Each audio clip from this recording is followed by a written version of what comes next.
When I was young, my family lived overseas. I lived in Indonesia for a few years. And my mother, she didn't have the money to send me where all the American kids went to school. But she thought it was important for me to keep up with an American education. So she decided to teach me extra lessons herself, Monday through Friday. But because she had to go to work, the only time she could do it was at 4:30 in the morning. But whenever I'd complain, my mother would just give me one of those looks and she'd say, "This is no picnic for me either, Buster." So I know that some of you are still adjusting to being back at school, but I'm here today because I have something important to discuss with you. My father left my family when I was 2 years old. And I was raised by a single mom who had to work and who struggled at times to pay the bills and wasn't always able to give us the things that other kids had. There were times when I missed having a father in my life. There were times when I was lonely and I felt like I didn't fit in. So I wasn't always as focused as I should have been on school. And I did some things that I'm not proud of. And I got in more trouble than I should have. And my life could have easily taken a turn for the worse.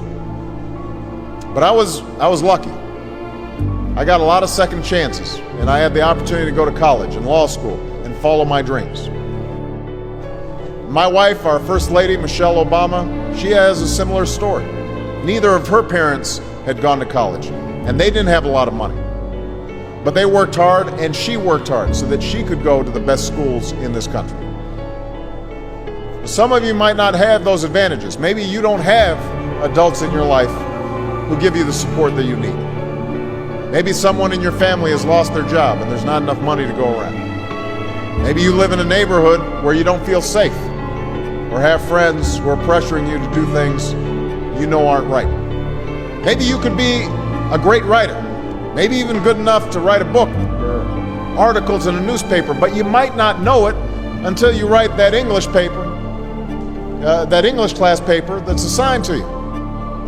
Maybe you could be an innovator or an inventor, maybe even good enough to come up with the next iPhone or the new medicine or vaccine, but you might not know it until you do your project for your science class. Maybe you could be a mayor or a senator or a Supreme Court justice, but you might not know that until you join student government or the debate team. And no matter what you want to do with your life, I guarantee that you'll need an education to do it. You want to be a doctor or a teacher or a police officer?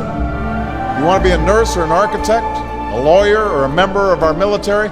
You're going to need a good education for every single one of those careers. You cannot drop out of school and just drop into a good job. You've got to train for it and work for it and learn for it. And this isn't just important for your own life and your own future. What you make of your education will decide nothing less than the future of this country. The future of America depends on you. What you're learning in school today will determine whether we as a nation can meet our greatest challenges in the future. You'll need the knowledge and problem-solving skills you learn in science and math to cure diseases like cancer and AIDS, and to develop new energy technologies and protect our environment.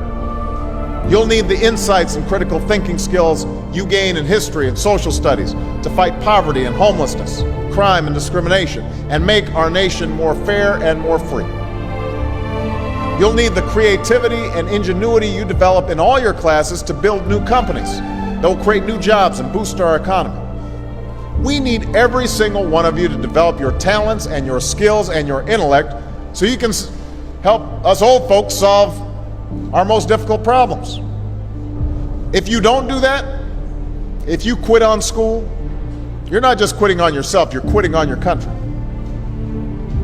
Now, I know it's not always easy to do well in school. I know a lot of you have challenges in your lives right now that can make it hard to focus on your schoolwork. I get it, I know what it's like. But at the end of the day, the circumstances of your life, what you look like, where you come from, how much money you have, what you've got going on at home, none of that is an excuse for neglecting your homework or having a bad attitude in school. That's no excuse for talking back to your teacher or cutting class or dropping out of school. There is no excuse for not trying. Where you are right now doesn't have to determine where you'll end up. No one's written your destiny for you. Because here in America, you write your own destiny. You make your own future. That's what young people like you are doing every day all across America. That's why today I'm calling on each of you to set your own goals for your education and do everything you can to meet them. Your goal can be something as simple as doing all your homework, paying attention in class, or spending some time each day reading a book. Maybe you'll decide to get involved in an extracurricular activity or volunteer in your community. Maybe you'll decide to stand up for kids who are being teased or bullied because of who they are or how they look. Because you believe, like I do, that all young people deserve a safe environment to study and learn. Maybe you'll decide to take better care of yourself so you can be more ready to learn. But whatever you resolve to do, I want you to commit to it. I want you to really work at it. I know that sometimes you get that sense from TV that you can be rich and successful without any hard work. That your ticket to success is through rapping or basketball or being a reality TV star. Chances are you're not going to be any of those things.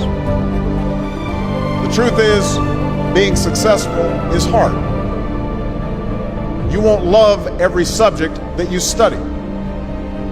You won't click with every teacher that you have. Not every homework assignment will seem completely relevant to your life right at this minute. And you won't necessarily succeed at everything the first time you try. That's okay. Some of the most successful people in the world are the ones who've had the most failures. J.K. Rowling, who wrote Harry Potter. Her first Harry Potter book was rejected 12 times before it was finally published. Michael Jordan was cut from his high school basketball team. He lost hundreds of games and missed thousands of shots during his career. But he once said, "I have failed over and over and over again in my life, and that's why I succeed." These people succeeded because they understood that you can't let your failures define you. You have to let your failures teach you. You have to let them show you what to do differently the next time. So if you get into trouble, that doesn't mean you're a troublemaker. It means you need to try harder to act right.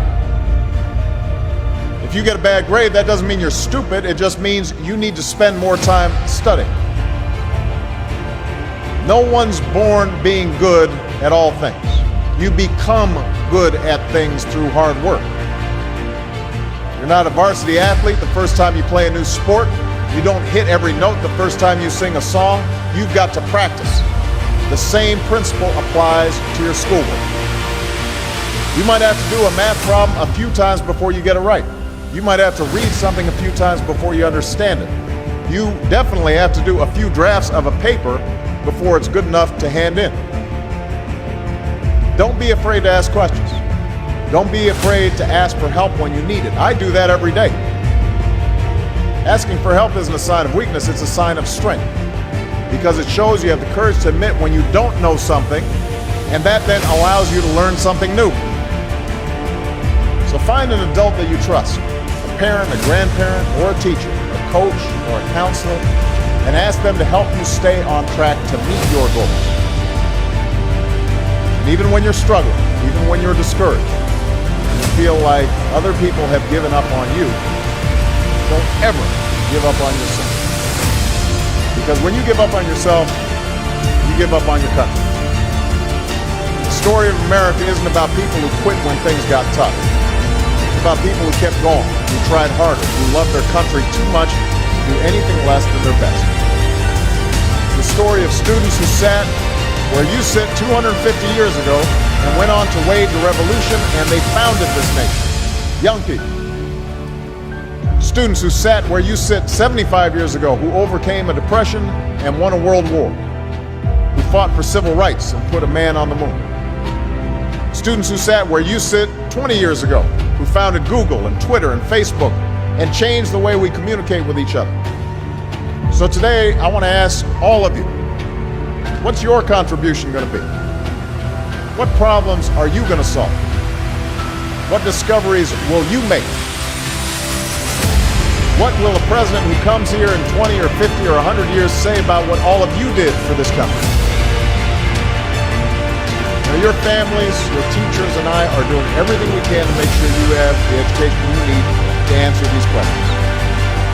I'm working hard to fix up your classrooms and get you the books and the equipment and the computers you need to learn.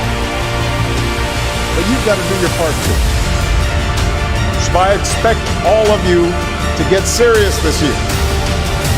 I expect you to put your best effort into everything you do. I expect great things from each of you. Don't let us down. Don't let your family down or your country down. Most of all, don't let yourself down. Make us all proud.